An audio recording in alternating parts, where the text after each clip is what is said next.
اب آپ اس مبارک سلسلے کا 26واں حلقہ سماعت فرمائیں۔ آدمی لے کے وہیں کھڑے ہو گئے۔ اکرمہ اچھا خدا کی قدرت ہے، ادھر سے خالد آئے، آگے وہ ہتھیار لے کے کھڑا ہے۔ حضرت خالد نے فرمایا اکرمہ عقل کرو، تو تم ایک بہادر آدمی ہو۔ بہادر آدمی اس وقت لڑتا ہے جب بہادری دکھانے کا کوئی فائدہ بھی تو ہو نا۔ یہ کیا بہادری ہے کہ سارا مکہ فتح ہو گیا، حضور کی فوجیں مکے میں داخل ہو گئی، تم 50 آدمی لے کے کھڑے ہو مقابلہ کرنے کے لیے، ہتھیار پھینک دو، ہم تمہیں امان دیتے ہیں یا اپنے گھروں میں چلے جاؤ۔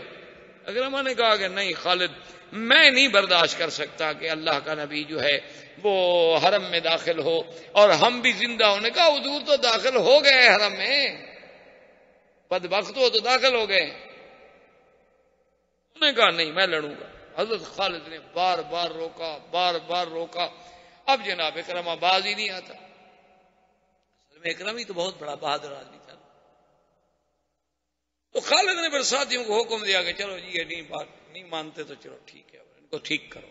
وہ تو پہلے حلے میں 23 آدمی خالد نے مار ڈالے، مسلمانوں کا ایک آدمی بھی نہ مرا۔ وہ تو اب ان کا morال جو تھا وہ بہت اونچا ہو چکا تھا، وہ فاتح تھے۔ جب 23 آدمی پھڑکے نہ جی تو اکرمہ بھاگا، یہ وہاں سے نکلا سیدھا خندمہ سے بھاگتا ہوا سیدھا جدہ بھاگ گیا۔ اس کے پاس چونکہ بہت بڑے گھوڑے سے تیز رفتار، وہ گھوڑے پہ بیٹھا بھاگ گیا۔ اور حضور صلی اللہ علیہ وسلم بہرحال اس خیف پہ جمع ہوئے۔ خیف کے بعد حضور صلی اللہ علیہ وسلم سب کے سب جو ہیں اللہ تبارک و تعالیٰ یعنی آپ نے پہلے غسل فرمایا، غسل فرمانے کے بعد حضور پھر کعبۃ اللہ میں داخل ہوئے۔ اور جب حضور اللہ کے حرم میں آ رہے تھے تو آپ کی زبان پہ یہی آیت مبارک تھی، انا فتحنا لک فتحا مبینا، یہ آیت پڑھ۔ اور اس کے بعد حضور صلی اللہ علیہ وسلم جب آئے تو اب کعبۃ اللہ میں تو بت تھے، کعبۃ اللہ کے باہر بت ہیں، اندر بت ہیں، صفا پہ بت ہیں، مروہ پہ بت ہیں، وہ تو کہیں کچھ ہے کہیں کچھ ہے، 360 بت رکھا ہوا تھا۔ اب لوگوں نے یہ مشہور کر رکھا ہے کہ 360 کا مطلب یہ تھا کہ بھی ہر روز ایک نئے بت کی عبادت کرتے، یہ بے وقوفی والی بات ہے، کیونکہ ایک سال کے دن ہوتے ہیں نا 360 یا 365، تو لوگوں نے اپنا ایک نظریہ بنا لیا، حالانکہ یہ بات نہیں تھی۔ وہ تو مشہور بت تھے، مکے والوں کا حبل تھا، اسی طرح بنو ثقیف کا عزا تھا، کسی کا لات تھا۔ اصل وجہ یہ نہیں تھی، اصل وجہ یہ تھی کہ قریش نے ایک سیاست تھی، یہ بھی ایک سیاست تھی، سیاسی چال تھی۔ قریش کے ساتھ جب کوئی قبیلہ صلح کرتا تو وہ اس قبیلے کو کہتے کہ بھی ایسا کرو کہ تمہارا جو اپنا خدا ہے نا وہ یہاں مکے میں کعبے میں رکھ دو، تاکہ تمہاری عزت ہو کہ تمہارا خدا جو ہے کعبے شریف کے اندر موجود ہے، تمہیں نمائندگی دیتے ہیں حرم کی۔ تو جس قبیلے سے شروع ہوتی گئی اس کا خدا رکھتے گئے، اس کا خدا رکھتے گئے، اس کا خدا رکھتے گئے۔ اچھا جس سے جھگڑا ہوتا اس کے خدا کو اٹھا کے باہر پھینک دیتے، لے جاؤ جی اپنے خدا کو۔ یہ عقل ہے نا، خدا ایسے تھے نا، مرضی آئے تو بندہ رکھنے دے، مرضی آئے تو بندہ پھینک دے، کھڑے ہیں کھڑے ہیں، پڑے ہیں پڑے ہیں، جو ماپو تو بندے خدا سے بڑے ہیں۔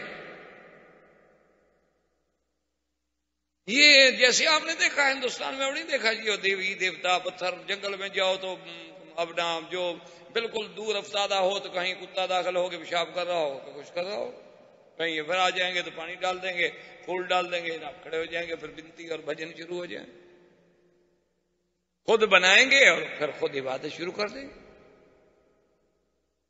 تو بہرحال وہ اس لیے 360 جمع ہو گئے۔ حضور پاک جب آئے تو آپ کے ہاتھ میں چھڑی تھی اور آپ یوں چھڑی سے اشارہ کرتے اور پڑھتے جاء الحق وزهق الباطل، قل جاء الحق وزهق الباطل ان الباطل كان زهوقا۔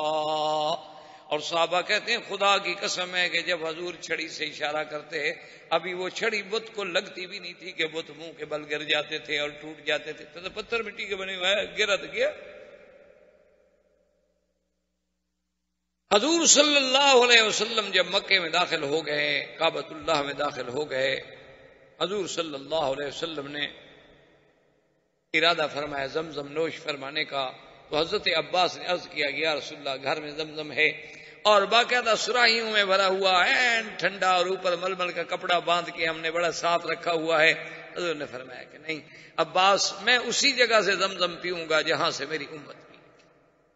حضور صلی اللہ علیہ وسلم کنویں پہ تشریف لے آئے اور آپ نے فرمایا کہ مجھے خطرہ ہے کہ میری امت قیامت تک لڑتی رہے گی، ورنہ میرا دل چاہتا ہے کہ میں اپنے ہاتھوں سے ڈول کھینچوں، ڈول بھی خود کھینچوں زمزم کا اور پھر زمزم پیوں۔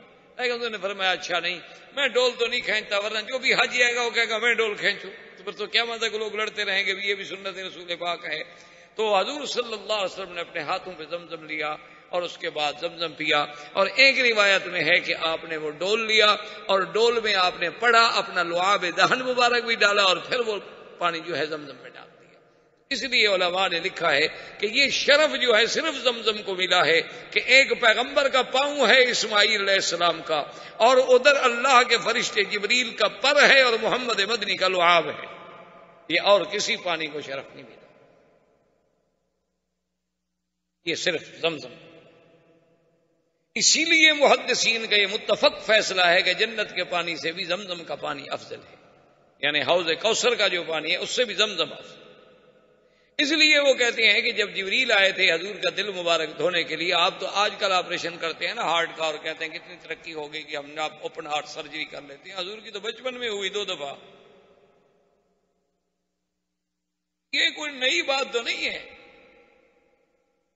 یہ تو ہم چونکہ اسلام کو نہیں جانتے، اسلام یتیم ہے تو ہم ان کے روب میں آ جاتے ہیں، ورنہ اسی لیے اقبال نے کہا تھا نا کہ خیرہ نہ کر سکا مجھے جلوہ و دانش فرنگ، سرما ہے میری آنکھ کا خاک مدینہ و نجف۔ انہوں نے کہا ان کے جلوے مجھے نہیں اندھا کر سکتے، مجھے اللہ نے روشنی بخشی ہے مدینے کی مٹی سے، میں نے پڑھا ہے کہ اسلام کیا ہے۔ ہم نے تو اسلام بس اسی لیے رکھا ہوا ہے کہ چلو بھی بچہ پیدا ہوا جی کان میں اذان کہہ دو، جب بڑا ہو تو پھر اس کو ٹاٹا ٹاٹا سکھائیں گے، ابھی اذان کہہ دو۔ ہمارا اسلام تو بس اتنا ہے کہ اچھا جناب یہ ٹھیک ہے کہ بھئی اپنا یہ مرغی حلال ہے نا جی، ہاں انہوں نے کہا ہاں جی بالکل ماشاءاللہ مسلمان کے دکان سے خریدی ہے، سبحان اللہ، بس اس سے بڑی کوئی دلیل ہے حلال ہونے کی؟ بس سبحان اللہ حلال کھاتے، یعنی ہماری علامت۔ ہمارے ایک دوست تھے، وہ ایک دفعہ یورپ گئے، واپس جب آئے تو صحافیوں نے پوچھا کہ وہ نئے سے صحافی نہیں جانتے، انہوں نے کہا جی آپ کا مذہب کیا ہے؟ اس نے کہا جی میں آدھا تو ہوں انگریز اور آدھا ہوں مسلمان۔ انہوں نے کہا یہ کون سا مذہب ہے آدھا انگریز؟ اس نے کہا شراب پیتا ہوں، سور نہیں کھاتا۔ کہا شراب تو میں بھی پیتا ہوں، خنزیر نہیں کھاتا، تو آدھا آدھے کی بات 50-50 کا مسئلہ ہو گیا نا، کہ وہ خنزیر بھی کھاتا ہے اور شراب بھی پیتا ہے، میں شراب پیتا ہوں خنزیر نہیں کھاتا، بس اتنا فرق ہو گیا۔ اور کوئی اس میں نماز وہ نہیں پڑھتا، نماز میں نہیں پڑھتا، داڑھی وہ بڑھاتا ہے، داڑھی میں بڑھاتا ہوں، سوٹ وہ پہنتا ہے، سوٹ میں پہنتا ہوں، کلب وہ جاتا ہے، کلب میں جانتا ہوں، ڈانس وہ کرتا ہے، ڈانس میں کرتا ہوں، بیوی کو لے کے باہر وہ پھرتا ہے، بیوی کو لے کے باہر میں پھرتا ہوں، اور ان کا مذہب ہے کیا آخر؟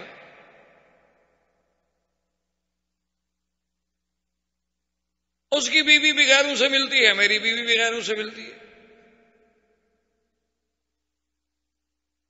تو یہ ہمارے ہاں تو بالکل ایسی بات ہے، اس لیے کہ ہم اسلام کو نہیں جانتے، ورنہ آپ دیکھیں ابھی میرے مدنی پاک کا بچپن ہے اور حضور کا دل مبارک جو ہے باقاعدہ کھولا گیا اور ٹانکوں کے نشان ساری زندگی موجود رہے۔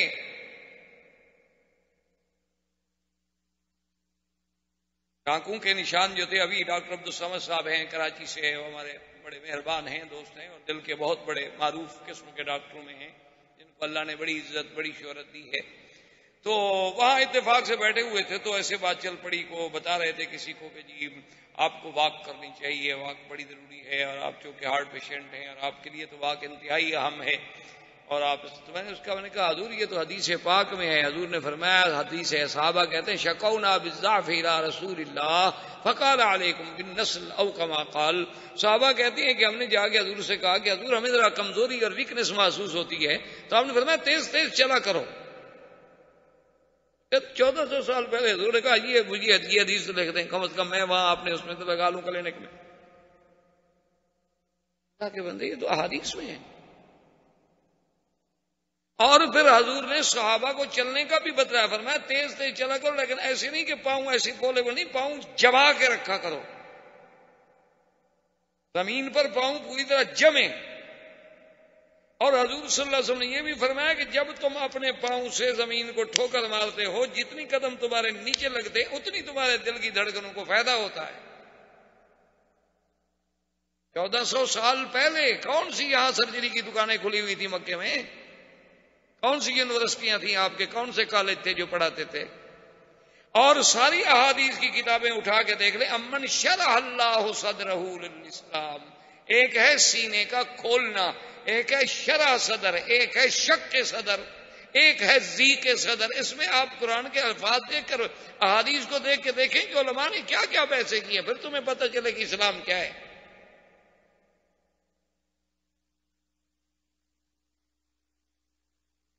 تو حضور صلی اللہ علیہ وسلم جب کعبۃ اللہ میں داخل ہوئے، آپ نے زمزم پیا، زمزم پینے کے بعد آپ نے فرمایا کہ وہ کہاں ہے عثمان ابن طلحہ شیبی؟ اچھا، عثمان ابن طلحہ اصل میں مسلمان ہو گئے، عثمان ابن طلحہ مسلمان ہو گئے، اور اسی اثنا میں ابو سفیان، حارث ابن ہشام اور اسی طرح عتبہ، یہ 3 آدمی کعبۃ اللہ کے سامنے بیٹھے ہوئے ہیں۔ اب دیکھ رہے ہیں ابو سفیان تو ویسے مسلمان ہو گیا تھا لیکن دل میں ابھی اسلام نہیں آیا تھا، تو ایک آدمی حضور نے حکم دیا، فرمایا بلال اصعد علی الکعبہ، کعبے پہ چڑھ جاؤ اور اذان۔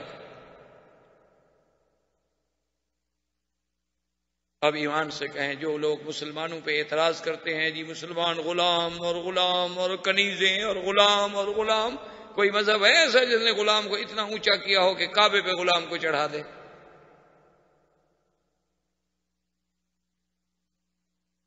کوئی دنیا میں مذہب ہے آپ کا کہ کالا، یا آپ کے ہاں تو عنصریہ ہوتی ہے نا کہ یہ جناب ایک دفعہ جنوبی افریقہ میں مدت کی تو انہوں نے کہا یہ کیا؟ انہوں نے کہا جی یہ وائٹ لوگ جو ہیں یہ علاقہ صرف ان کے لیے ہے، یہ بازاریں صرف ان کے لیے، یہاں بلیک نہیں آ سکتے، بلیک ڈاگ۔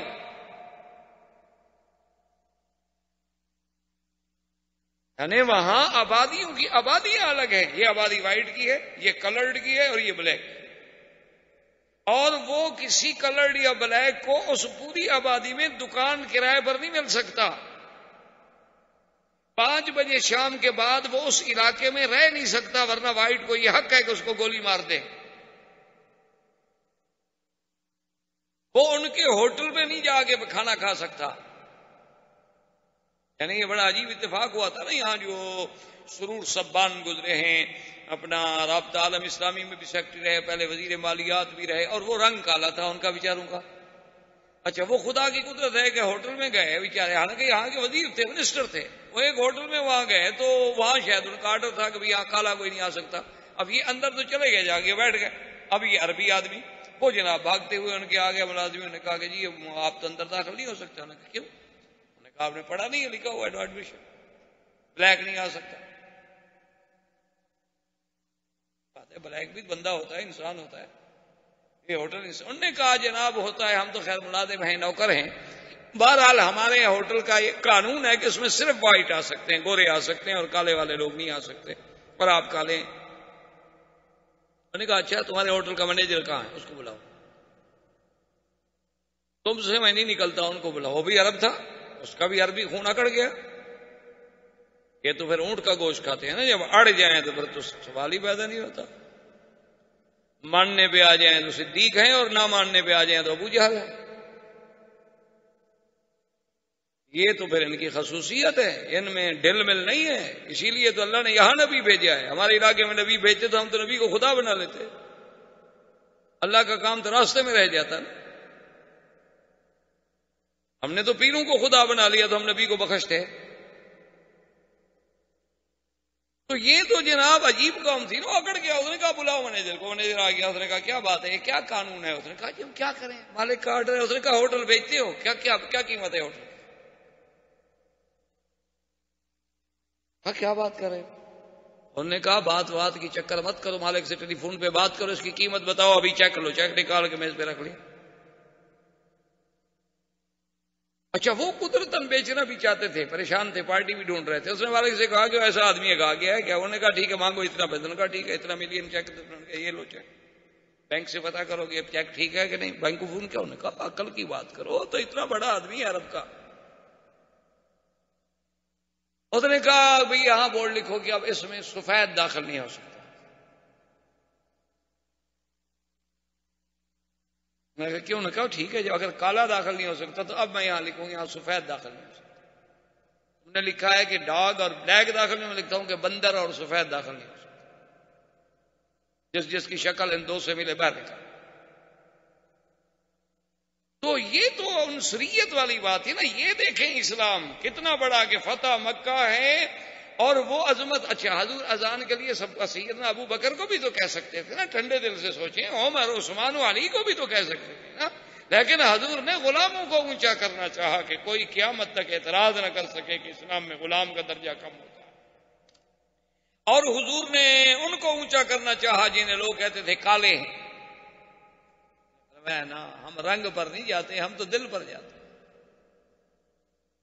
اللہ کے نبی نے بلال کو اوپر کھڑا کر دیا. اب جناب جب دیکھا حضرت شام نے اور عطاب ابن اسعد نے اور اکرمہ تو بھاگ گئے تھے، ان کا ایک اور عزیز بیٹھے تھے. کہنے لگا الحمدللہ، شکر ہے اللہ کا کہ میرا باپ مر گیا. ان اللہ اکرم ابی، میرے باپ پر اللہ نے رحمت کی کہ وہ پہلے مر گیا. کہ غراب الاسود، یہ کوا کالا چڑھا ہوا ہے کعبے پر اذان دے رہا ہے، آج میرا باپ دیکھتا تو اس کا تو ہارٹ اٹیک ہو جاتا. دوسرے نے بھی یہی کہا. انہوں نے کہا ابو سفیان تم کیوں چپ بیٹھے ہو، تم بھی تو بات کرو، کوئی تبصرہ کرو نا. دیکھو بلال جن کو ہم مارتے تھے، گلے میں کپڑے ڈال کے گھسیٹا کرتے تھے، کعبے میں چڑھا ہوا ہے، کہتے ہیں اللہ اکبر اللہ اکبر. ابو سفیان نے کہا یار میں نہیں کہتا، کوئی بات نہیں کہتے. یہ کنکریاں جو پڑی ہیں نا، یہ بھی جا کے محمد مصطفیٰ کو بتا دیں گی کہ میں نے کیا کہا ہے. لا اقول شیئا. حضور جو ادھر سے گزرے تو آپ نے فرمایا عطاب ادھر آؤ، تم نے یہ کہا تھا کہ میرے باپ پر اللہ نے رحمت کی کہ مر گیا. ابو سفیان تم نے یہ کہا تھا کہ کنکریاں بھی بتا دیں گی. اس نے کہا یا رسول اللہ پہلے تو میں مسلمان ہوا تھا لیکن ابھی میں دل سے مسلمان ہوتا ہوں. اشہد اللہ الہ. مجھے پتہ چل گیا کہ جس پیغمبر کو یہ تازہ ایک ایک سیکنڈ کی واحد خبر دے رہی ہے، واقعی اس کا تعلق اللہ سے ہے، اللہ کے واحد سے. آپ جو کہہ رہے ہیں وہ سچ ہو. حضور نے بلایا چابی کے لیے عثمان ابن طلحہ کو. عثمان ابن طلحہ گھر دوڑے اپنی والدہ سے چابی لینے کے لیے. اس کی والدہ نے کہا عثمان کیا کر رہے ہو، چابی دے رہے ہو، حضور کو پتہ ہے حضور صلی اللہ علیہ وسلم نے چابی مانگی تھی اور تم نے نہیں دی تھی، آج پھر ہمیشہ کے لیے تمہارے خاندان سے چابی چلی جائے گی. اس نے کہا اماں چلو اگر نہ دے تو کیا کریں، چلو آپ بتائیں، چلو نہیں دیتے ہیں کیا کریں، پکا فتح ہو گیا ہے، اب کوئی روک سکتا ہے. کافی جب دیر ہو گئی تو حضور نے فرمایا حضرت عمر کو کہ جاؤ عثمان کا پتہ کرو کہاں گیا چابی لینے کے لیے، اتنی دیر ہو گئی ہے. تو حضرت عمر جب آئے تو باہر سے آواز دی. اس نے کہا عثمان اپنی ماں کو سمجھا دو، ہم نہیں چاہتے کہ چابی آپ سے چھینے. ماں کو بتلا دو، بڑھیا عقل کرو، چابی دے دو آرام سے. تو اب جناب اس نے عمر کی آواز سنی، کانپی، ڈر کے مارے جلدی جلدی چابی دی. تو چابی لے کے آئے. ابھی چابی لے کے یہ نہیں پہنچے تھے کہ حضرت عباس آ گئے. انہوں نے کہا یا رسول اللہ صلی اللہ علیہ وسلم، حضور مہربانی کریں چابی ہمیں. کیونکہ کعبۃ اللہ میں تین چیزیں مہم تھی، رفادہ، سقایا اور مفتاح الکعبہ. رفادہ کا معنی کہ جو باہر سے لوگ آئے ان کو سنبھالنا، اور سقایا کا معنی ان کو زمزم پلانا، اور چابی جو ہے مفتاح کعبہ جس کا. یہ تین اہم اعزاز تھے کعبۃ اللہ کے جن کو ملتے. رفادہ اور سقایا تو پہلے ہی عبد المطلب کے گھر میں تھی. تو انہوں نے کہا یا رسول اللہ اگر آپ چابی بھی ہمیں دے دیں تو یہ تیسرا شرف جو ہے وہ بھی آپ کے خاندان عبد المطلب کو مل جائے گا. حضور نے فرمایا کہ لا یا عباس. فرمایا عباس نہیں. آپ نے فرمایا کہ بالکل نہیں. بنی عبد الدار، بنو شیبہ، خذوها طالدة خالدة لا يأخذ منكم الا ظالم. آپ نے فرمایا کہ اے عثمان، اے بنو شیبہ، یہ لے لو چابی، میں اپنے ہاتھ سے تمہیں دیتا ہوں اور دعا کر کے دیتا ہوں کہ خالدتن طالدتن، ہمیشہ یہ چابی تمہارے ہاتھ میں اور تمہارے خاندان میں رہے، اور تم لوگوں سے یہ چابی کوئی نہیں چھینے گا مگر وہ جو ظالم ہے. کوئی ظالم بادشاہ چھینے تو چھینے، ورنہ یہ چابی ہمیشہ تمہارے گھر میں رہے گی. محمد بدری کی دعا ہے. اور دیکھ لو آج 1400 سال گزر چکے ہیں، آج بھی وہ چابی اسی خاندان کے پاس ہے. یعنی بادشاہ وقت بھی نہیں داخل ہو سکتے جب تک بنو شیبہ کو بلا کے دروازے نہ کھلوائیں. آج بھی وہ اعزاز، وہ سنت رسول آج بھی زندہ ہے، اور وہ دعا حضور صلی اللہ علیہ وسلم کی زندہ ہے، اور آج بھی اسی گھر میں وہ جائے۔ اللہ اکبر، کتنا بڑا شرف۔ اسی لیے ایک علماء دیوبند میں سے ایک بہت بڑے بزرگ گزرے ہیں، انہوں نے ایک قرآن شریف اور ایک تلوار، انہوں نے آ کر بنو شیبہ خاندان جو اب ہے، اس کے والد جو تھے جد امجد جو تھے، ان کی خدمت میں آئے، انہوں نے کہا کہ جناب یہ ایک قرآن شریف ہے اور ایک تلوار ہے، یہ ہم ہدیہ پیش کرتے ہیں، چونکہ یہ چابی قیامت تک انشاءاللہ تمہارے گھر میں رہنی ہے، تو یہ اللہ کے گھر میں ہماری طرف سے ہدیہ رکھ دو، جب عیسیٰ ابن مریم آئے تو ان کو پیش کیا جائے کہ وہ اسی قرآن پہ تلاوت کریں اور اسی تلوار سے جہاد کرے کافروں کے خلاف۔ یہ تو پھر فکر ہے نا، سوچ ہے نا، حدیث کو کون سمجھے، پڑھتا تو ہر کوئی ہے نا، سمجھنے والے سمجھتے ہیں جن کو اللہ تبارک و تعالی نے عقل دی ہو۔ ایسے تو ماشاءاللہ آج ترجمہ لے کے ہر آدمی جس سے بھی پوچھو کہتا ہے جی میرے پاس بخاری شریف کا ترجمہ ہے، میں بخاری شریف پڑھتا ہوں، ماشاءاللہ شکر ہے اللہ کا۔ اب جو آدمی اوپر سے علم شروع کرے، اب آپ سوچیں کہ وہ آخر کیا پڑھے گا۔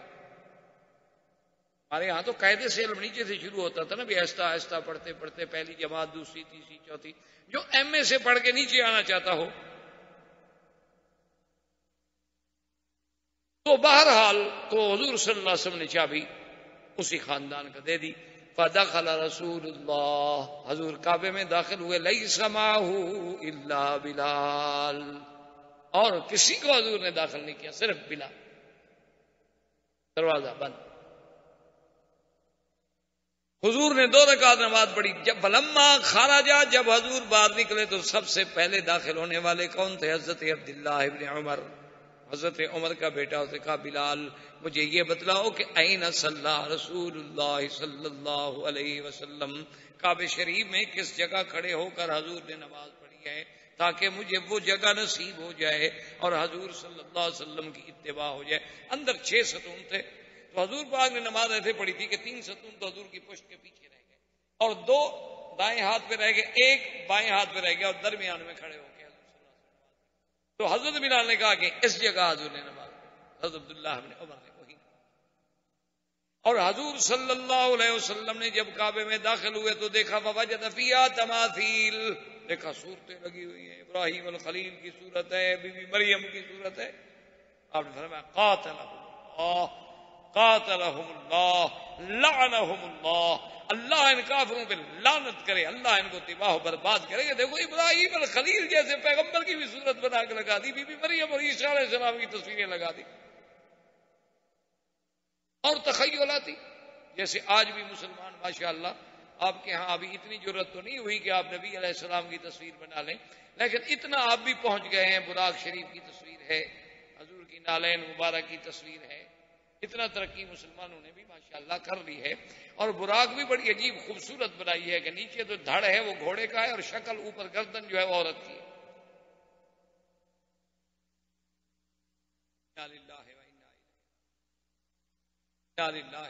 وَإِنَّا إِلَيْهِ رَاجِعُونَ۔ پتہ نہیں معراج والی رات کون سا کیمرہ مین تھا جو چھپ کے بیٹھا ہوا تھا براق کی فوٹو لینے کے لیے، اور مسلمان برکت کے لیے گھروں میں لگاتے ہیں۔ سبحان اللہ جی، حضور کی براق شریف ہے۔ اِنَّا لِلَّهِ وَإِنَّا إِلَيْهِ۔ اور نالین کی باقاعدہ تصویر ہے۔ اب لوگوں نے تو ترقی کی ہے، سونے چاندی اور جناب پتہ نہیں پلاٹینم کے اس نالین کے باقاعدہ انہوں نے مونوگرام بنا کے یہاں باقاعدہ لگائے ہوتے ہیں جی، حضور کی نالین جی ہم نے سینے پہ رکھی ہوئی، یہ حضور کی نالین ہے جو تم نے سنارے سے بنوائی ہے، کوئی عقل کرو۔ حضور کی سنت کے 2 بال تو چہرے پہ رکھنے میں بھاری لگتے ہیں تمہیں، تو مونوگرام تمہیں کیسے اچھا لگ گیا ہے؟ یہ کیا عقل ہے؟ کیا کس کو دھوکہ دے رہے ہو؟ خدا کے لیے کہو بھی ہماری غلطی ہے، ہم نہیں کرتے۔ ایک سیدھی بات تو کہو نا، یا سراسر موم ہو جا یا سراسر سنگ، کم از کم اللہ اللہ کے رسول کے ساتھ دھوکہ تو نہ کرو نا۔ دیکھو قرآن خود کہتے یخادعون اللہ والذین آمنوا وما یخدعون الا انفسهم وما یشعرون۔ کیا یہ اللہ کو دھوکہ دینا چاہتے؟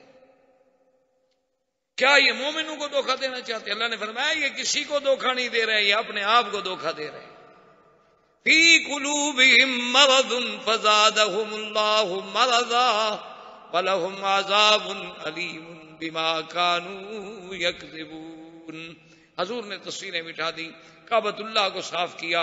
کعبۃ اللہ کے فتح ہونے کے بعد حضور صلی اللہ علیہ وسلم نے طواف کیا، اور اس کے بعد حضور صلی اللہ علیہ وسلم صفا کی پہاڑی پہ تشریف لے گئے اور وہاں بیٹھے اور حکم دیا کہ جو عورتیں اسلام لانا چاہتی ہیں وہ بیعت اسلام کریں، اور باقاعدہ درمیان میں کپڑا لٹکا دیا گیا کہ اللہ کے نبی نہیں چاہتے تھے کہ کسی عورت پہ نظر پڑے۔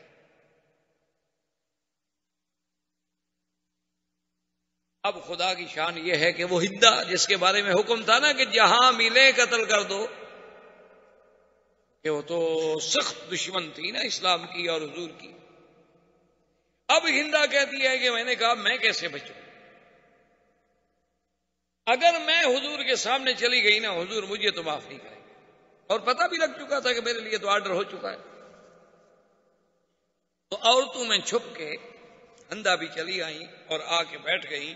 حضور صلی اللہ علیہ وسلم نے اس آیت مبارک جو اللہ نے قرآن میں نازل کی تھی اس کے مطابق بیعت شروع کی کہ یا ایھا النبی اذا جاءک المؤمنات یبایعنک علی ان لا یشرکن باللہ شیئا ولا یسرقن ولا یزنین ولا یقتلن اولادہن۔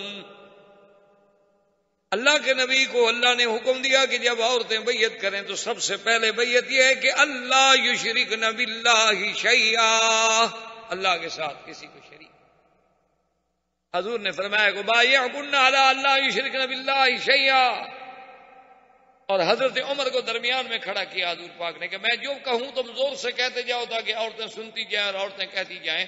تو جب حضور نے کہا کہ بیعت کرو کہ اللہ کے ساتھ شرک نہیں کریں گے تو ہندا سے صبر نہ ہو سکا، خاندان کی بیوی تھی، حضور کی چچی ہے، قریش خاندان کی ہے، کوئی مذاق۔ اس نے کہا حضور شرک کیا کریں گے، آج جن خداؤں کا یہ حشر ہوا ہے کعبہ شریف میں ان کو پھر ہم شریک بنائیں گے اللہ میاں کا، ان کے پلے میں کچھ ہوتا تو آج ہماری مدد نہ کرتے۔ نے کہا حضور آپ نے فرمایا انت ہند، تم ہندو ابی سفیان کی بیوی ہو؟ اس نے کہا کہ ہاں یا رسول اللہ ولکنی اسلمت اشہد ان لا الہ الا اللہ اشہد انک رسول اللہ، حضور ہوں میں ہند لیکن میں تو کلمہ پڑھ چکی۔ حضور نے فرمایا ہند تمہاری قسمت ہے، تم نے پہلے کلمہ پڑھ لیا، اب کلمہ پڑھ لیا ہے تو بس ٹھیک امان۔ حضور نے فرمایا دوسری شرط یہ ہے کہ ولا یسرقنا، کہ چوری نہ کریں، بیعت کرو۔ اس نے کہا حضور اور چوری تو ہم نہیں کرتے لیکن کبھی کبھی خامد کا پیسے اٹھا لیتی ہوں، کبھی کبھی حضور خامد کے پیسے اٹھا لیتی ہوں۔ آپ جانتے ہیں نا ابو سفیان جو ہے وہ خرچ کے پیسے نہیں دیتا پورے، تو جب ضرورت پڑتی ہے آپ نے فرمایا اتنا اٹھانا عورت کو جائز ہے، اگر خامد خرچ پورا نہ دے تو اتنے پیسے اس کے اٹھا سکتی، یہ چوری نہیں ہوتی۔ حضور نے فرمایا ولا یزنین، بیعت کریں کہ زنا نہیں کریں گی۔ تو بی بی ہندا جوش میں آ گیا، اب تزن الحرمۃ یا رسول اللہ، کھڑی ہو گئی، یا رسول اللہ کیا بات ہے، آپ ہم سے بیعت لے رہے ہیں کہ زنا نہ کریں، زنا نہ کریں؟ کوئی شریف عورت کبھی زنا کر بھی سکتی ہے؟ ایسی بات ہم سے کیوں آپ وعدہ لے رہے ہیں؟ زنا تو اتنا گھنونا اور گندا کام ہے کہ کوئی غلام، کوئی کنیز، کوئی نکرانی، کوئی گندی قسم کی بے نسل کی عورت وہ جا کے سوچ سکتی ہے؟ حرہ عورت جو ہو کسی شریف خاندان کی نسل والی عورت، وہ کبھی سوچ سکتی ہے کہ اس کا بدن اس کے شوہر کے علاوہ کسی کی نظر پڑے؟ آپ اس بیعت کی لینے کی کیا ضرورت ہے؟ ہم تو زنا کا سوچ ہی نہیں سکتے۔ اللہ کا حکم ہے بیعت لینی ہوگی۔ یعنی اس زمانے میں شریف عورت کا کردار یہ تھا، کافر ہونے کے باوجود زنا نہیں کرتی تھی، اور آج مسلمانوں کا کردار ذرا خود سوچ لیں۔ آج تو سب سے بڑی تعریف یہ ہوتی ہے کہ سوشل عورت ہے، بڑا سوشل حلقہ بڑا وسیع ہے۔ پتہ نہیں مردوں کا حلقہ تو وسیع نہیں ہوتا، پتہ نہیں عورتوں کے وسیع کیسے ہو جاتے۔ انا للہ و انا الیہ راجعون۔ اور کیا کہہ سکتے ہیں، غیرت نام ہے جس کا گئی تیمور کے گھر سے۔ جب غیرت ہی نہ رہے تو پھر جو مرضی آئے کھا، اذا لم تستحی فاصنع ما شئت۔ جب حیا نہ رہے تو جو مرضی ہے کرو. پھر لوگ اپنی عورتوں کو خود ہی لے جاتے, اپنی بیٹیوں کو خود نہیں سودے کرتے, اپنی بہنوں کے خود پیسے لے کے نہیں بیچ آتے. جب عزت نہ رہے, غیرت نہ رہے, یہ تو غیرت. آپ نے فرمایا ولا یقتلن اولادہن ولا یأتین ببہتان یفترینہ بین ایدیہن وارجلہن ولا یأسینک فی معروف فبایعہن واستغفر لہن اللہ. اور میرے مدنی آپ ان سے بیعت لیں کہ یہ اولادوں کو قتل نہیں کریں گی. حضور نے کہا یا رسول اللہ ربیناہم صغارا وقتلتہم کبارا. حضور آپ ہم سے تو بیعت لے رہے ہیں کہ عورتوں اولادوں کو قتل نہ کریں, ہم نے جن کو پالا تھا آپ نے تو بدر میں اڑا دیا, اس کے مارے گئے تھے نا بدر میں. یعنی دیکھیں نا, آخر چچی ہے, ایک ایک بات پر سامنے بات کر رہی ہے اللہ کے نبی, اور حضور ہر بات سن. رحمت دو جہاں کے چہرے پہ کوئی بل ہی نہیں کہ بھی چاچی ہے, کیا کلمہ پڑھ چکی ہے اور بڑی ہے. چاچی اور ماں میں کیا فرق ہوتا ہے؟ جو کہہ رہی ہے کہنے دو, سننے دو, اس کے بھی جذبات ہیں, اس کے جذبات بھڑکے ہوئے نکلنے. جب ساری بیعت ہو گئی اور 16 دن حضور صلی اللہ علیہ وسلم مکہ مکرمہ میں رہے, اور یہ تقریباً ہجری اور رمضان المبارک کا مہینہ تھا, تو خیریت کے ساتھ مکے پر مکمل کنٹرول کرنے کے بعد حضور پاک نے عتاب ابن اسید کو امیر مکہ بنایا, والی مکہ بنایا, اور اب اپنے لشکر کو حکم دیا کہ اب بنی حوازن کی طرف, اب طائف کی طرف پہنچ کریں, جس سے آگے جا کے آپ غزوہ حنین کے نام سے انشاءاللہ زندگی تو پڑھیں گے. وما علینا الا البلاغ. برادران اسلام, واجب الاحترام بزرگوں, دوستوں, بھائیوں, عزیز نوجوانوں, الحمدللہ اللہ تعالی کی فضل و منت و احسان سے سرکار دو عالم سید دو عالم سیدنا محمد الرسول اللہ صلی اللہ علیہ وآلہ وسلم کے سیرت طیبہ کے سلسلے میں یہ دروس کا سلسلہ جاری ہے, جس میں بفضلہ تعالی حضور صلی اللہ علیہ وسلم کی ولادت باسعادت سے لے کر مکی زندگی, اس کے بعد ہجرت حبشہ, ہجرت مدینہ منورہ, اور پھر اس کے بعد کے عظیم حوادث و واقعات, پھر حدیبیہ, اس کے بعد فتح خیبر, اور ہم فتح مکہ تک تقریباً اپنے قدر استطاعت اور علم کے مطابق بیان کر چکے ہیں.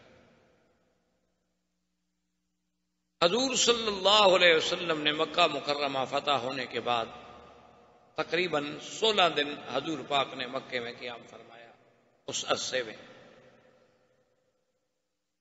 اور اسی ضمن میں جیسا کہ آپ سابقہ درس میں سن چکے ہیں کہ حضرت خالد بن الولید رضی اللہ تعالی عنہ اور اکرمہ کا ٹکارا ہو گیا, جس میں اکرمہ کے 23 ساتھی مارے گئے اور اکرمہ فرار. اکرمہ فرار ہونے کے بعد جدہ پہنچا, اور جدے سے ایک کشتی میں سوار ہو کر سوڈان کی طرف نکلنا چاہا.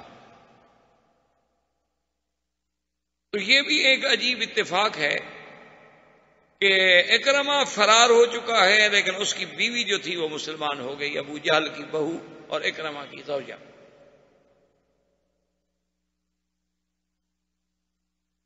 جب وہ اسلام لے آئی تو اس نے جا کر حضور اکرم صلی اللہ علیہ وسلم کی خدمت میں درخواست کی کہ یا رسول اللہ, میں مسلمان ہو گئی ہوں, میرا خامن جو ہے وہ فرار ہو گیا ہے خوف سے, چونکہ اس کو پتا ہے کہ سب سے بڑے دشمن کا وہ بیٹا ہے, اور اس نے بھی اپنی دشمنی کی انتہا کی کہ اس وقت بھی کہ جب پورے مکے پہ حضور صلی اللہ علیہ وسلم کا کنٹرول ہو گیا لیکن پھر بھی وہ لڑا. تو کیا اگر میرا خامن اسلام قبول کر کے آپ کی دربار میں حاضر ہو تو کیا آپ اس کا اسلام قبول فرما لیں گے؟ آپ نے فرمایا تم میری بیٹی ہو, تم بھی تو ابو جہل کی بہو ہو نا, لیکن چونکہ اسلام آپ نے قبول کر لیا ہے، اسلم تسلم، بس ختم ہو گئی بات۔ کیونکہ مسلمان کی دوستی، عداوت اور دشمنی جو ہے وہ خالص اللہ کے لیے ہوتی ہے، الحب فی اللہ والبغض للہ۔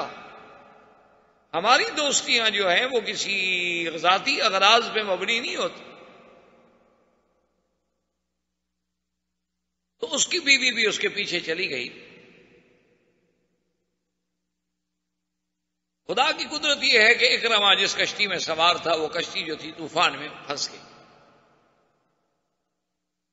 جب وہ طوفان میں پھنس گئی تو اس میں جتنے مشرکین، جتنے کافر، جتنے لوگ سوار تھے وہ سب کے سب جب یقین ہو گیا کہ اب ہم ڈوبنے والے ہیں، اس کے بعد فوراً یا اللہ یا اللہ یا اللہ ہمیں نجات عطا فرما یا اللہ۔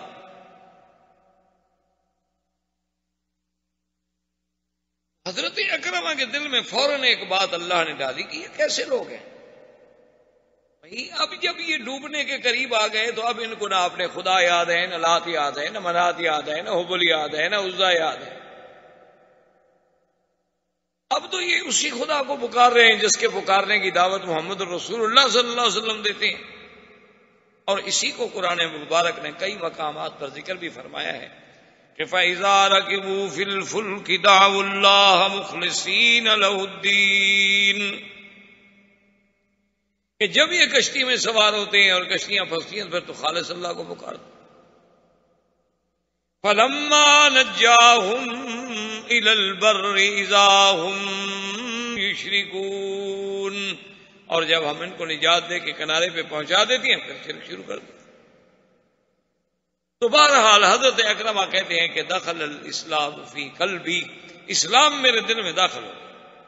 میں نے کہا جھوٹے ہیں سر، جب مصیبت کا وقت آتا ہے تو اس خدا کو پکارتے ہیں، اور جب مصیبت سے نکل جاتے ہیں تو پھر ان کو اپنے چھوٹے چھوٹے خدا یاد آ جاتے۔ تو وہ ابھی دوسرے کنارے پہ نہیں گئے اور طوفان کی وجہ سے کشتی واپس آ گئی، جدے میں ہوتے، لیکن وہ کہتے ہیں میں نے دل میں فیصلہ کر لیا اور میری بیوی پہنچ گئی۔ اس نے کہا کہ اکرمہ جئت الیک بالامان، میں تمہارے پاس آئی ہوں اور محمد رسول اللہ نے آپ کو امان دے دی ہے، لا تخف، ڈرو نہیں۔ اس نے کہا اچھا مجھے امان تو حضور نے دے دی، اچھی بات ہے، لیکن میرے دل میں بھی اسلام گھر کر گیا، مجھے بھی پتہ لگ گیا ہے کہ سچا دین جو ہے وہ اسلام ہے۔ یہ تو سب لوگوں نے ایک تخیلات ہیں، لوگوں کے اپنے بنائے ہوئے کچھ باتیں ہیں، ورنہ اس کا حقیقت سے کوئی تعلق۔ کوئی ایسی حقیقت ضرور ہے جو ہر بندے کو کسی نہ کسی مقام پہ جا کے مجبور کرتی ہے کہ اس کے دماغ سے، دل سے ایک نہ ایک دفعہ نکلتا ہے اللہ۔ تو حضرت اکرمہ آ گئے، حضور کی خدمت میں حاضر ہوئے اور اسلام قبول کر لیا۔ ففرح رسول اللہ، حضور بہت خوش، کیونکہ آخر ایک بڑا آدمی تھا، بڑے آدمی کا بیٹا تھا اور ایک بہادر آدمی تھا۔ ایسے لوگ، بڑے بڑے لوگ جو ہیں نا، جب سیدھے ہو جائیں تو پھر چھوٹے لوگ تو بہت جلدی ٹھیک ہوتے۔ اسی اثنا میں عبداللہ ابن سعد ابن ابی السرح، جس کا واقعہ آپ پہلے پڑھ چکے ہیں کہ مسلمان تھا اور کاتب الوحی تھا، حضور کا کاتب تھا اور اللہ کا قرآن لکھتا، لیکن مرتد ہو گیا، کافر ہو گیا، اور واپس آنے کے بعد یہی وہ آدمی تھا جس نے مشورہ دیا تھا بنی بکر اور بنی خزاعہ کی لڑائی کے بعد کہ بدیت ادا کر دو۔ یہ مرتد ہو گیا اور کافروں کو آ کر یہ کہتا تھا کہ بھئی وہ قرآن پاک جو ہے وہ تو جیسے حضور پہ وہ میں بھی لکھ سکتا ہوں۔ تو یہ ان آدمیوں میں شامل تھا جن میں حضور نے اعلان کیا تھا کہ ان 10 آدمیوں کو اس پناہ نہیں ملے گی، وَلَوْ أَنَّهُمْ مُعَلَّقُونَ بِأَسْطَارِ الْكَعْبَةِ، کعبۃ اللہ کے اگر غلاف کے نیچے بھی کھڑے ہوں تو ان کو قتل کیا جائے۔ ان میں ایک یہ بھی تھا۔ یہ دوڑا ہوا حضرت عثمان کے پاس، چھپتا چھپتا چھپتا حضرت عثمان کے پاس پہنچا اور کہنے لگا اجرنی، عثمان تم مجھے اپنی پناہ میں لے لو، باقی میں نے ارتداد کیا، میں نے کفر کیا، میں بہت شرمندہ ہوں، مجھے آج ہم نے اپنی آنکھوں سے دیکھ لیا کہ اللہ کے نبی جو فرماتے تھے وہ پورا ہو گیا، مکہ فتح ہو گیا، تو میں مسلمان ہونا چاہتا۔ حضرت عثمان عبداللہ ابن سعد ابن ابی سرا کو لے کر حضور صلی اللہ علیہ وسلم کے خیموں کی طرف چلے. حضرت عمر کی نظر پڑی تو انہوں نے کہا کہ لوگو علیکم بعدو اللہ، پکڑو اس اللہ کے دشمن کو. یہ تو وہ آدمی ہے جس کو امان نہیں ہے. لیکن اتنی دیر میں حضرت عثمان اس کو لے کر حضور صلی اللہ علیہ وسلم کے خیمے کے دروازے پہ پہنچ گیا اور زور سے کہا کہ یا رسول اللہ، یا رسول اللہ، یا محمد صلی اللہ علیہ وسلم، انی اجرتہ، میں نے اس کو اجیر بنایا، میں نے اس کو پناہ دے دی. اب چپ ہو. حضور نے کوئی لفظ نہیں کہا. اور یہ عبداللہ ابن سعد ابن ابی سرا جس بندے کا قاتل تھا، اس کا بھائی جو ہے وہ بھی اس وقت حضور کے سامنے موجود بیٹھا ہے. اپنے بھائی کے قاتل کو دیکھا تو اس کا تو خون کھول گیا. اس نے جلدی سے کہا کہ ابسط یدک یا رسول اللہ، حضور ہاتھ بڑھائیں اور میں مسلمان ہونا چاہتا ہوں. حضور چپ بیٹھے، ہاتھ نہیں بڑھائے. تھوڑی دیر گزری، اس نے کہا ابسط یدک یا رسول اللہ، حضور ہاتھ بڑھائے، میں مسلمان بیعت کرنا چاہتا ہوں. ہاتھ دے کے کھڑا ہے، حضور نے ہاتھ نہیں بڑھایا. تھوڑی دیر گزری، اس نے پھر ہاتھ بڑھا. کہا ابسط یا رسول اللہ بایعنی علی الاسلام، میری بیعت کریں اسلام پہ، میں اسلام قبول کرنا چاہتا ہوں. حضور نے ہاتھ، حضور چپ، خاموش. اس نے چوتھی دفعہ جب ریکویسٹ کی، حضرت عثمان نے بھی کہا کہ یا رسول اللہ، اب تو وہ اسلام لانا چاہتا ہے اور اسلام سارے گناہوں کو مٹا دیتا ہے، مہربانی فرمائیں. تو پھر چوتھی دفعہ پر حضور نے ہاتھ بڑھایا اور اس کو اسلام پہ بیعت کر لی. لیکن حضور ناراض ہو گئے. فرمایا الیس منکم رجل رشید، اتنے لوگ بیٹھے ہوئے، تم میں کوئی بھی عقل والا آدمی نہیں تھا؟ اب نے کہا کہ کیا بات ہے؟ اس نے کہا کہ میں نے جب اس نے 3 دفعہ ہاتھ بڑھایا، میں ہاتھ نہیں دے رہا، میں اس کی بیعت قبول نہیں کر رہا، تو اللہ کے بندے تم چپ کر کے بیٹھ گئے، اٹھ کے تلوار نہیں مار دی کہ گردن اڑا دو.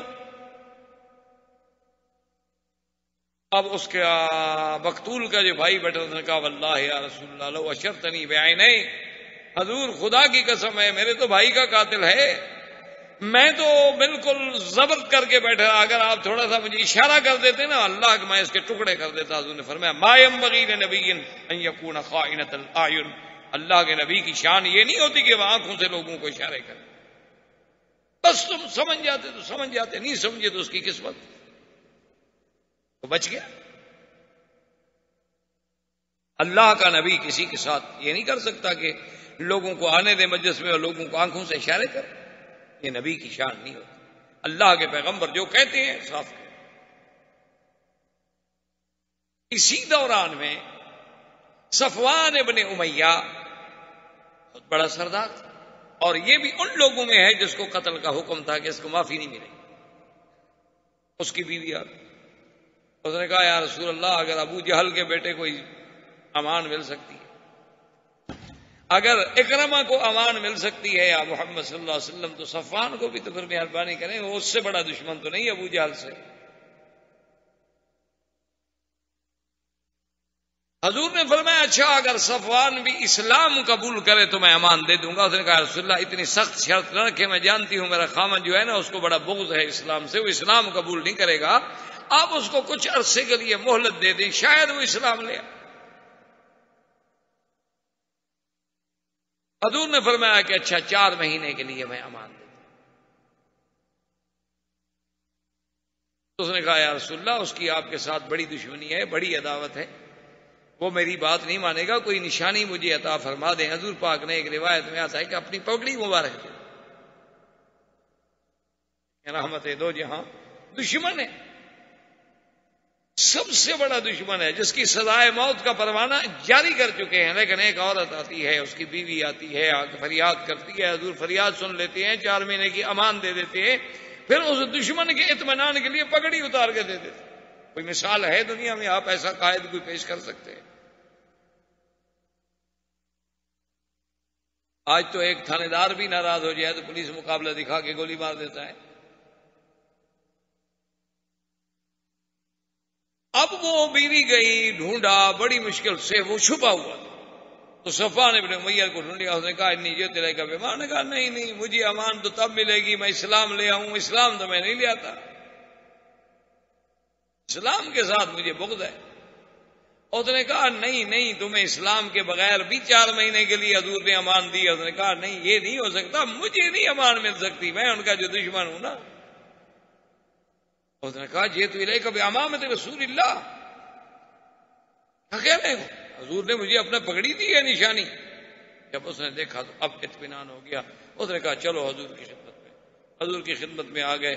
اجرتنی یا رسول اللہ، امان اب دے دیے، امان تو دے دیے، بات ختم ہو۔ ان تمام واقعات سے فارغ ہونے کے بعد، عورتوں کی بیعت کر لینے کے بعد، مکہ مکرمہ کے انتظام و انصرام کو سنبھالنے کے لیے سب سے پہلے امیر جو ہیں حضور صلی اللہ علیہ وسلم نے عتاب ابن اسید کو بنایا کہ تم یہاں کے اب امیر ہو، گورنر ہو، حاکم ہو، اب سارے معاملات تم نے سنبھالنے ہیں، اور اس دفعہ 8 ہجری کے حج کے امیر بھی تم ہو، تمہاری قیادت میں حج ادا ہوگا، چونکہ حضور نے پہلا امیر حج جو بنایا ہے 8 ہجری میں عتاب ابن اسید ہیں۔ 9 ہجری میں حضور پاک نے امیر حج بنایا سیدنا ابی بکر کو، اور 10 ہجری میں حضور صلی اللہ علیہ وسلم خود حجۃ الوداع پہ تشریف لے آئے۔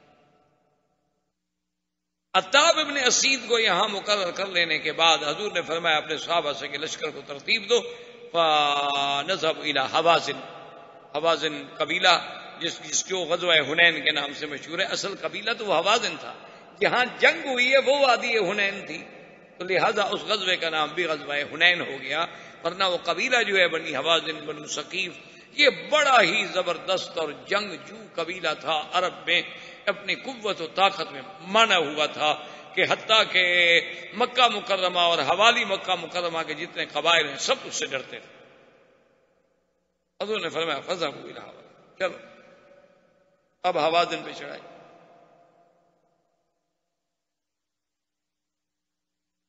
اور اب جب لشکر تیار ہوا تو چونکہ 10,000 کا لشکر تو حضور کے ساتھ آیا تھا نا مکہ کی فتح کے وقت، جو آپ پہلے الحمدللہ پڑھ چکے ہیں، ایک اور پھر لوگ قبائل آتے گئے، مسلمان ہوتے گئے، تقریباً 12,000 کا لشکر۔ اور بنو حوازن جو تھے ان کو بھی پتہ چلا کہ بھی مکہ فتح کرنا کے بعد پہلے بھی تو حضور کا رخ جو ہے مدینہ منورہ سے ہماری طرف تھا، اور پھر عین ہمارے سرحدوں پہ آنے کے بعد یکدم آپ مکہ کی طرف بدل گئے، تو ہمیں حضور معاف تو نہیں کریں گے، مقابلہ تو ہوگا۔ لہذا ان نے بھی اپنی مکمل تیاری کر لی، اور ان کا اصل سردار جو تھا وہ عروۃ ابن مسعود الثقفی تھا۔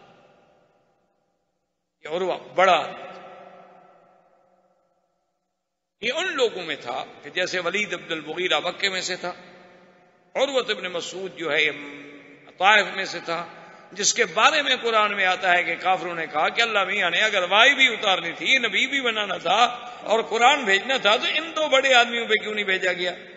یا ولید پہ آتا ہے، عروہ پہ آتا۔ وَقَالُوا لَوْلَا نُزِّلَ هَذَا الْقُرْآنُ عَلَى رَجُلٍ مِّنَ الْقَرْيَتَيْنِ عَظِيمٍ۔ یہ 2 بستیوں کے بڑے لوگ، ایک ولید تھا اور ایک یہ عروۃ بن مسعود تھا، جو اصل ثقیف بنو ثقیف قبیلے کا سردار تھا، لیکن اتفاق کی بات ہے یہ ان دنوں باہر تجارت کے لیے شام گیا ہوا تھا، یہ موجود نہیں تھا طائف۔ اب انہوں نے مشورہ کیا کہ بھئی ہمارا اصل سردار تو ہے نہیں، اب ہم کس کو سردار بنائیں؟ تو انہوں نے مالک ابن عوف، 24 سال کی عمر تھی، لیکن یہ بھی ان کے سرداروں کا بیٹا تھا، اسی پر سب نے اتفاق کر لیا کہ یہ ذہین بھی ہے، جوان بھی ہے اور جنگی مہارت بھی رکھتا ہے، تو مالک ابن عوف کو ہم سربراہ بنا۔ اس نے حکم دے دیا، اس نے کہا بنو ثقیف دیکھو بات سنو، اب یہ جنگ جو ہے نا یہ تو فیصلہ کن جنگ ہے، اب یہ وہ جنگ نہیں کہ کون جیتے کون ہارے، اب یہ بے عین ہی جیسے آج کل حالات بنے ہوئے ہیں نا، بہرحال دعا تو ہم یہی کرتے ہیں خدا کرے کہ جنگ نہ ہو، کیونکہ کوئی بھی مسلمان جنگ تو نہیں چاہتا، دعا تو ہماری یہی ہے کہ خدا کرے انڈو پاک میں جنگ نہ ہو۔ لیکن اگر خدا نہ کرے جنگ ہو گئی تو یہ پھر 65 اور 71 کی جنگ نہیں ہوگی. یہ پھر جنگ ایسی ہوگی کہ تمہاری داستان تک بھی نہ ہوگی. داستان پھر دونوں ملک کا یہ سمجھ لیں کہ جغرافیہ میں بھی نہیں، کیونکہ اب دونوں جو ہے نا جی وہ اس طرح اللہ معاف کرے، اللہ معاف کرے، اللہ معاف کرے، ایٹمی صلاحیتوں سے ہمکنار ہو چکے ہیں.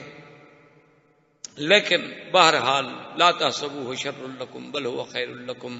کبھی کبھی وہ برائی، کبھی کبھی وہ ایٹم جو ہے جنگ کا ذریعہ نہیں بنتا بلکہ جنگ کو روکنے کا ذریعہ. کیونکہ جب آپ کو پتا ہونا کہ میں نے بھی نہیں رہنا، اس نے بھی نہیں رہنا، تو پھر تو بندہ سوچتا ہے. اسی لیے آپ دیکھ لیں کہ جب تک سپر پاور کے پاس، دونوں کے پاس ایٹم بموں کے ذخیرے تھے نا، رشیا امریکہ، کبھی ٹکرائے؟ لوگوں کو لڑائیں گے دوسری جگہ، خود نہیں. اور جب جاپان کے پاس کچھ نہیں تھا تو ہیروشیما پہ پڑ گیا. اور آج وہی تقریر کرنے والے لوگ ہیں کہ جی ایٹم استعمال نہ کریں. وہ پاگلوں، کس نے استعمال کیا تھا؟ پہلے اپنی تاریخ تو اٹھا کے دیکھو نا. تو خیر بہرحال تو اس وقت بھی بنو حوازن نے، مالک ابن عوف نے یہ کہا، اس نے کہا کہ اب جو جنگ ہوگی نا، اب وہ جنگ نہیں ہوگی کہ کبھی ہم جیت گئے کبھی وہ جیت گئے، کچھ ہم نے بندے مار ڈالے کچھ ان نے بندے مار ڈالے. اب مسلمان بھی آخری جنگ کریں گے. مکہ فتح ہو گیا، رابق فتح ہو گیا، جدہ فتح ہو گیا، خیبر فتح ہو گیا، عمان کا سردار مسلمان ہو گیا، بازان مسلمان ہو گیا، بحرین کا بادشاہ مسلمان ہو گیا، ہرقل نے ہتھیار ڈال دیے. کیا سوچے تو وہ ہمیں چھوڑ دیں گے؟ اس لیے پوری تیاری کرو. مال، بچے، بیوی، سونا چاندی، بکریاں، اونٹ سب لے چلو کہ بس یا تو مٹ جائیں گے، جان چھوٹے. پھر ان کو تو نہ روتے رہے نا کہ ہماری عورتیں پیچھے رہ گئی. میں کہا بات ٹھیک ہے. تو وہ سب کو لے کر جناب وہاں سے چلا. ایک آدمی تھا ان میں درید ابن السمہ، 160 سال عمر تھی اس کی، بہت بڑا بہادر، لیکن اندھا ہو گیا تھا، موٹا بھی ہو گیا تھا، اندھا بھی ہو گیا تھا. اس نے پوچھا ہاں بھائی کس کو سردار بنایا؟ انہوں نے کہا مالک ابن عوف کو. نے کہا آدمی تو اچھا ہے، سرداروں کا بیٹا ہے لیکن بچہ ہے.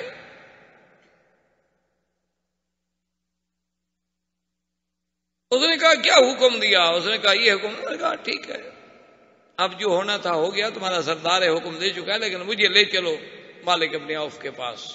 مالک ابن عوف کے پاس اس کو پکڑ شکڑ کے لے آئے. وہ نابینا ہو چکا تھا، موٹا بہت تھا، 160 سال کی عمر تھی، تو اندھا بھی ہو گیا تھا.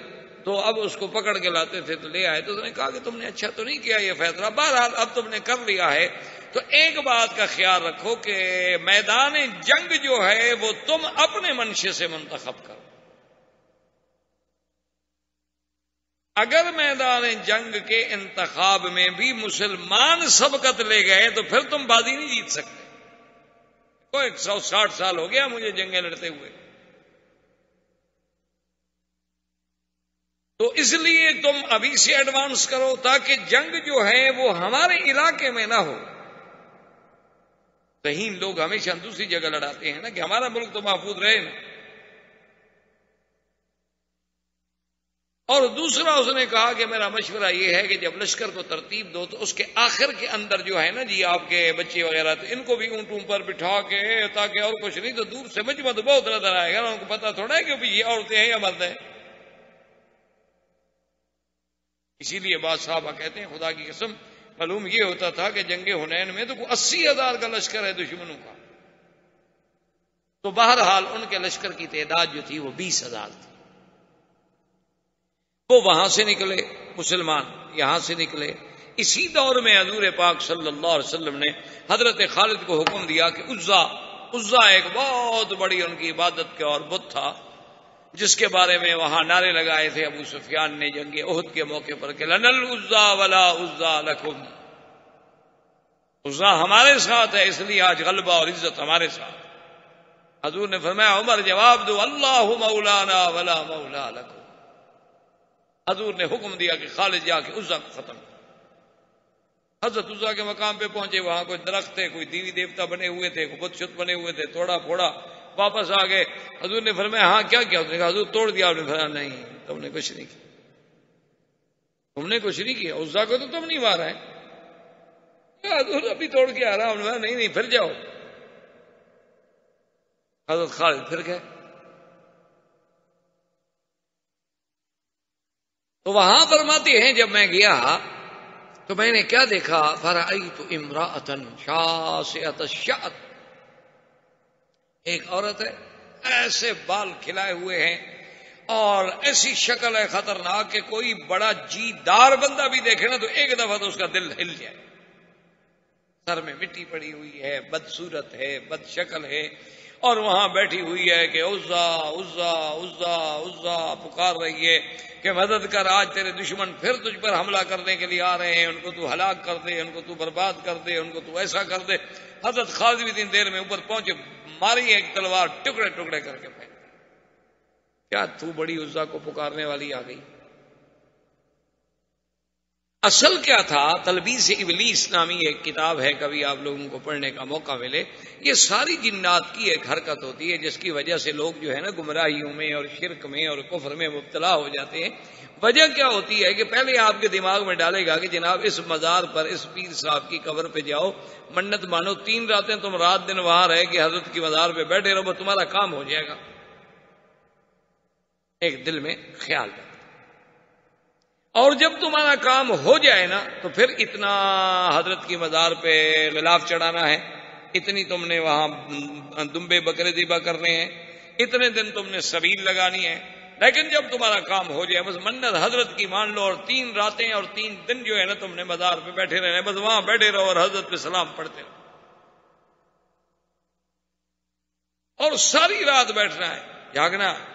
اب جناب آدمی بیٹھے ہوئے, تھوڑی سی نیند کا ذرا غلبہ, انسان ہے, غلبہ ہوتا ہے, تو وہ شیطان خود جو ہے چھپ کر آواز دیتا ہے کہ میرے مرید فلاں جاؤ, تمہارا کام ہم نے کر دیا. بس اب تو اس کو لاکھ مولوی مکی تقریریں کرتا پھرے, وہ کہے گا میں جناب خود آواز سن کے آ رہا ہوں. کمال کرتے ہیں مولوی, کہتے ہیں قبر والے فائدہ نہیں کرتے. میرے ساتھ خود قبر والے نے بات کی ہے, بس وہ تو پھر پکی گمراہی میں گیا نا جی. اس کو تو اللہ اب نکال لے تو نکال لے, ورنہ کوئی مولوی کی تقریر اثر نہیں کرتا. کہتے ہیں کمال کی بات کرتے یار, میں نے خود بازار سے آواز سنی ہے, مجھے مرشد نے خود پکار کے کہا ہے کہ جاؤ تمہارا فلاں کام, میرا نام لیا انہوں نے, فلاں ابن فلان, جاؤ تمہارا کام ہم نے کر دیا. چلو ان کو کیسے پتا تھا میرے نام کا؟ مرشد تو راضی ہوئے تو میرے بارے میں سارے مطلع ہو گئے. تو یہ اصل میں ابلیس کے حملے ہوتے ہیں, اور لوگ سمجھتے ہیں بیچارے کہ ہاں جی صاحب قبر نے میری مشکل حل کر دی, سمجھتے ہیں کہ بھی اس مزار سے میری مشکل حل ہوگی. اصل میں وہ سارا اس کے پس منظر میں اس. اچھا پھر جنات کے پاس اتنی طاقت ہے کہ 1 سیکنڈ میں, ابھی آپ ان کو یہاں سے بیٹھے بیٹھے کہیں پاکستان چلے جائیں گے, جو کہیں لے کے 1 منٹ میں آ جائیں گے. اچھا وہ ایسا ویسا کام بھی آپ کا کرا دیتے ہیں, دوسرے کو ڈرا دیا, اٹھا کے پھینک دیا, مار دیا, وہ ڈر گیا, کام ہو گیا آپ کا. انہوں نے کہا ٹھیک ہے, دیکھو نا مرشد نے جو کہا تھا نا بالکل اسی طرح.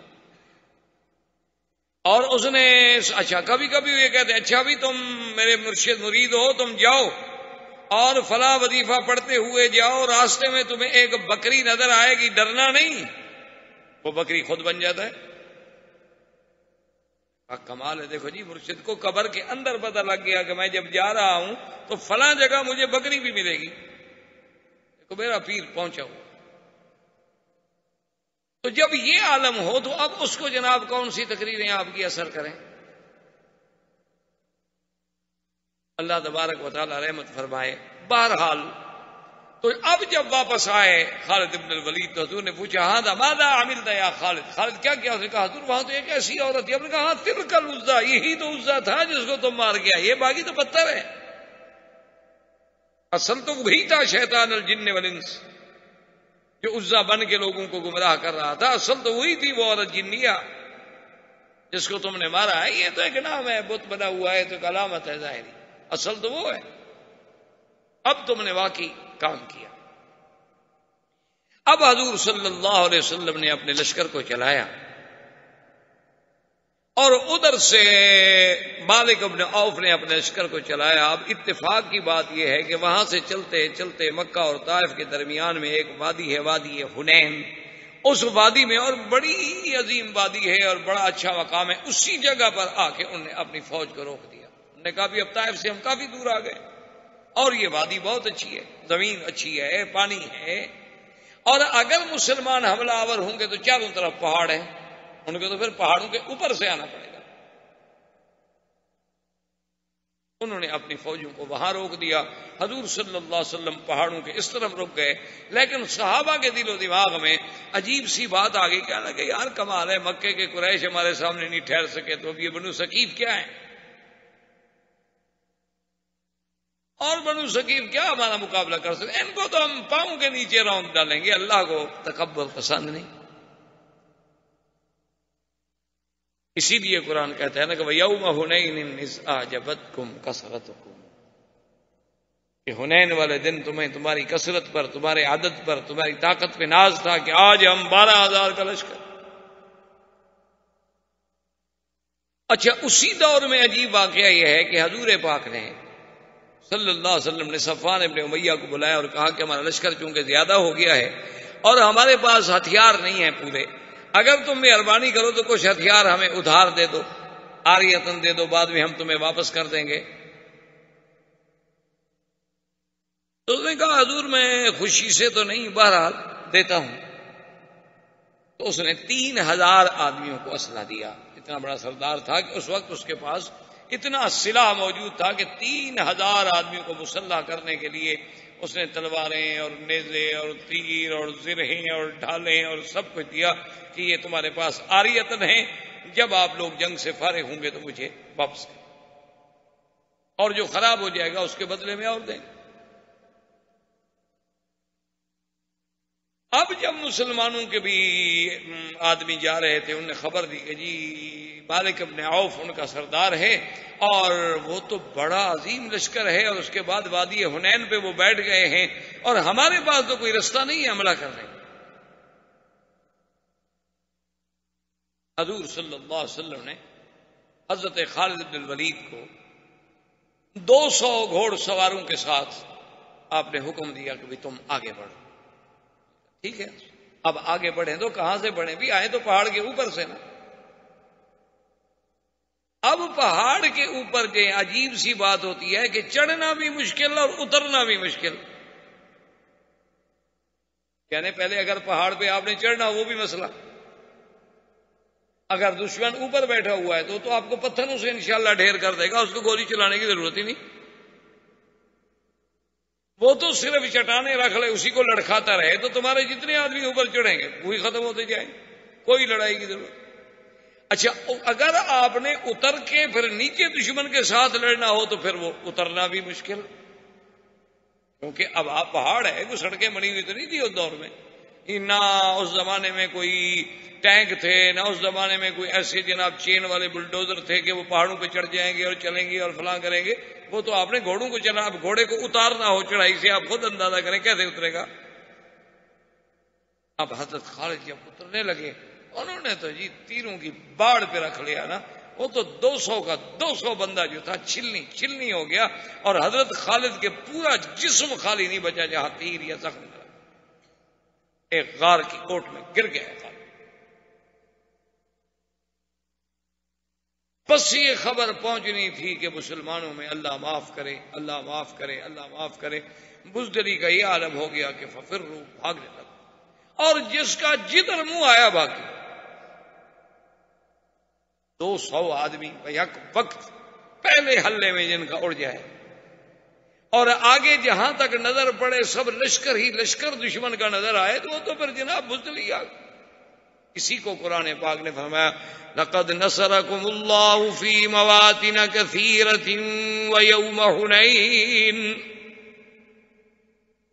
ویوم حنین اذ اعجبتکم کثرتکم فلم تغن عنکم شیئا.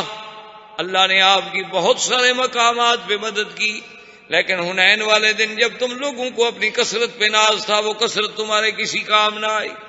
وَضَاقَتْ عَلَيْكُمُ الْأَرْضُ بِمَا رَحُبَتْ، اور اللہ کی یہ وسیع زمین جو تھی تم پہ تنگ ہو گئی کہ اب کدھر جائیں. ثم ولیتم مدبرین، اور تم پھر پیٹھ دے کے بھاگے.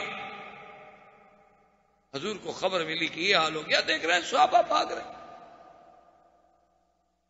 حضور صلی اللہ علیہ وسلم خود اٹھے، آگے بڑھے، اور اسی اثنا میں حضرت عباس ابن عبد المطلب عم رسول اللہ حضور کے قریب آئے.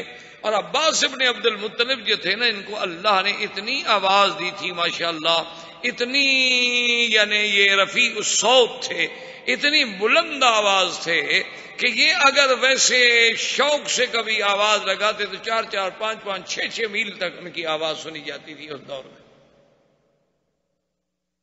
حضور نے فرمایا عباس بلاؤ صحابہ کو، کدھر بھاگ رہے ہو؟ حضرت عباس نے اب جناب زور سے آواز دی، الیہ عباد اللہ، الیہ عباد اللہ، یا صحابہ بیت الرضوان، یا صحاب بیت الشجرہ، یا اصحاب فتح مکہ الی رسول اللہ. زور زور سے آواز دی. تو اب جناب آواز سننے کے بعد بھی جو کچھ لوگوں کے قدم جمے رکے تو صرف 100 آدمی لوٹا 12,000 میں. حضور پاک نے جب اپنے ارد گرد دیکھا تو صرف 100 آدمی اور 2 عورتیں ہیں. حضور نے دیکھا تم کون ہو؟ کہا ام عمارہ. تم کون ہو؟ کہا ام حکیم. کیا ہے تمہارے ہاتھوں میں؟ نے کہا خنجر. میں دماغا کیوں کڑی ہوں؟ نے کہا یا رسول اللہ آپ پہ قربان ہو جائیں گے، کچھ نہیں ہوگا تو ڈھال تو بن جائیں گے، کوئی دشمن آپ پر حملہ تو نہ کر سکے. حضور صلی اللہ علیہ وسلم نے اسی 100 آدمی کو ساتھ لے کر آپ نے فرمایا چلو حملہ کرو دشمنوں پر. انا النبی لا کذب انا ابن عبد المطلب، میں اللہ کا سچا نبی ہوں اور پھر عبد المطلب کا بیٹا ہوں، میں کبھی پیچھے نہیں ہٹوں گا. حضور صلی اللہ علیہ وسلم اسی پہاڑوں سے پھر اترے اور حضور نے فرمایا آئی نا خالد. خالد کی طرح ایک آدمی نے آ کر عرض کیا، اس نے کہا حضور ابھی تک تو شاید وہ مر گیا ہوگا، وہ تو سر سے لے کر پاؤں تک زخمی میں نے دیکھا، خون بہ رہا تھا، بلیڈنگ ہو رہی تھی اور ایک غار میں گرا ہوا تھا. حضور نے فرمایا فاتونی بھی، چلو جلدی کرو مجھے وہاں لے جاؤ. جب آئے تو حضرت خالد کو کوئی ہوش نہیں، خون بہ رہا ہے، سارے بدن پہ زخم ہے. حضور پاک نے ہاتھ پھیرنا شروع کیا، ہاتھ پھیرتے گئے خون بند ہوتا گیا، ہاتھ پھیرتے گئے زخم ٹھیک ہوتے گئے. اتنی دیر لگی کہ خالد کھڑا. معجزۃ لرسول اللہ، حضور کا معجزہ مبارک ہے. بس جہاں ہاتھ پھیرتے گئے بس وہیں اسی وقت زخم بھی مندمل ہو گئے، سارے علاج بھی ہو گئے، خون بھی بند ہو گیا، ویکنس بھی ختم ہو گئی. حضور نے فرمایا خالد تمہیں کیا کہا؟ حضور میں اب نے فرمایا چلو حملہ کرو. حضرت نے دیکھا 100 آدمی ہیں، لیکن یہ ہے مقام نبوت و مقام شجاعت. صحابہ کہتے ہیں واللہ اذا حمل وتیس اذا اشتد الحرب اذا قامت الحرب على ساقها، خدا کی قسم جب جنگ کی آگ بھڑک اٹھتی تھی نا، ہم حضور کا سہارا لیتے تھے، حضور کے ساتھ کھڑے ہوتے تھے کہ حضور ایسے بہادر ہیں کہ حضور سے قدم پیچھے نہیں ہٹتا. حضور صلی اللہ علیہ وسلم اسی 100 کے لشکر کو لے کے آگے بڑھے اور اس کے بعد صحابہ کہتے ہیں کہ ہمیں کوئی پتہ نہیں لگا، ایسے معلوم ہو جیسے کالی کالی چونٹیوں کا ایک بادل اوپر سے آیا اور ایسے ہمارے اوپر آ گیا.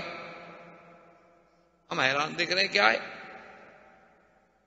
ہم نے کہا ہو سکتا ہے وادیوں میں جو سبزہ ہے، وادیوں میں آبادیاں ہیں، اس کی وجہ سے یہ شاید کوئی چیزیں ایسی اٹھی ہوں کہ بھی بالکل چھوٹی نملتن سودا، جیسے چھوٹی سیاہ رنگ کی چونٹیاں ہوتی ہیں نا، ایسی معلوم ہوا کہ ایک بادل ہے ان کا، اور بادل ایسے بیٹھتے بیٹھتے بیٹھتے بیٹھتے ہمارے اوپر آ گیا اور ہم ابھی سوچ رہے ہیں کہ یہ کیا ہے.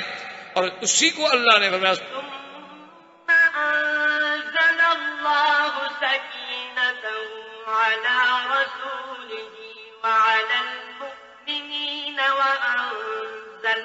وأنزل جنودا لم تروها وعذب الذين كفروا وذلك جزاء الكافرين. اللہ نے فرمایا میرے مدنی محمد مصطفیٰ پر ہم نے وہ اپنی رحمت اتاری اور ہم نے وہ لشکر اتارا جن کو تم دیکھ نہیں سکتے تھے. اللہ نے حکم دیا فرشتے اترو میدان. اب بنو ثقیف نے دیکھا کہ یہ سفید پوش ہیں، سفید گھوڑے ہیں سب کے، اور ہزاروں کی تعداد، بھاگے۔ اب یا مسلمان بھاگ رہے تھے یا بنو حوازن بھاگ رہے ہیں، اور اتنی شدت سے بھاگے کہ کسی کو یہ بھی یاد نہیں رہا کہ ہماری عورتیں کدھر ہیں، بچے کدھر ہیں، سامان کدھر ہے، اونٹ کدھر ہیں، بس جدھر منہ آیا بھاگ گئے۔ میلوں تک بھاگتے گئے، پیچھے دیکھنے کی بھی ضرورت نہیں ہوئی، اور 100 آدمی مار رہا ہے، قتل کر رہا ہے، جو سامنے آ رہا ہے مار رہا ہے، قتل کر رہا ہے۔ اچھا، اب صحابہ کچھ بھاگ کے مکے پہنچے، ان کو پتہ لگا کہ حوازن بھاگے، وہ پھر واپس لوٹے۔ انہوں نے کہا بھی حوازن بھاگ گئے، اللہ کی مدد آ گئی، چلو وہ بھی اب پھر لشکر جمع ہو گیا۔ بنو حوازن، بنو ثقیف جو تھے بھاگ گئے۔ مالک ابن عوف نے لیا ایک بستی تھی، اس میں اس کا ایک بہت بڑا قلعہ تھا، اس نے جا کر فوراً اس قلعے میں پناہ لے لی، اور وہیں اس نے پھر کوشش کی کہ سب لوگوں کو جمع کر۔ احباب کرام، اس کے بعد اب آپ اس مبارک سلسلے کی CD نمبر 27 سماعت فرمائیں۔